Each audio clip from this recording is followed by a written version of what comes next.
Եվրոպայում նորից կիսա ճգնաժամային իրավիճակը, գազ չկա կամ դժվար է գալիս եւ գազը կտրուկ թանկացել է։ Այո։ Ձեր դիտարկումները։ Լարսը փակը մենք հայտարարություն ենք տարածել, Լարսը բացվել է արդեն մատակարարներ կան, կենտրոն մի քանի օրից կսկսի գինի իջնել։ Իսկ Լարսը Ենթադրում եք, թե կիչնի։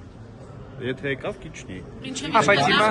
Հիմա հպարտորեն հայտարարում եք Լարսը փակ է ու Ես հպարտորեն չեմ արդեն, ես ասում Լարսը փակ է, փաստ եմ արձանագրում, ասում կարող է հեղու գազը մենք ենք արտադրում։ Եղանակային պայմաններում Լարսը փակ է։ Ոչ, մի քանի ամիս Հայաստանի չկա։ Ռոժան, ասում ոչ, կա, բայց ասում եմ մի րոպե սպասեք, որպեսզի հասկանաք, մի րոպե։ Հարցեք տվե պետք է լսեք, որ այդ մի հարցին մի 100 անգամ պատասխանեք։ Հայաստանի Հանրապետությունում հեղու գազ մատակարարում են 100-ից ավել տնտեսվարող սուբյեկտներ։ Որևէ մեկը նույնիսկ չի գերազանցում 10% շեմ, այսինքն դաշտը խիստ մրցակցային է։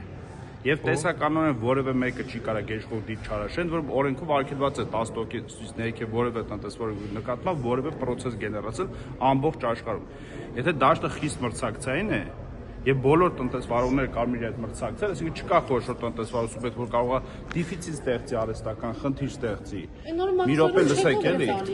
Մի րոպե կլինի լսեք, որպեսզի հասկանաք։ Ասում, եթե չկա խիստ որևէ մի տնտեսվարող, որը ունի գերիշխող դիպ, որ կարող է չարաշահել, նշանակում մրցակցության հարցերով զբաղվող որևէ կառույց չի կարող միջամտել այդ տնտեսություն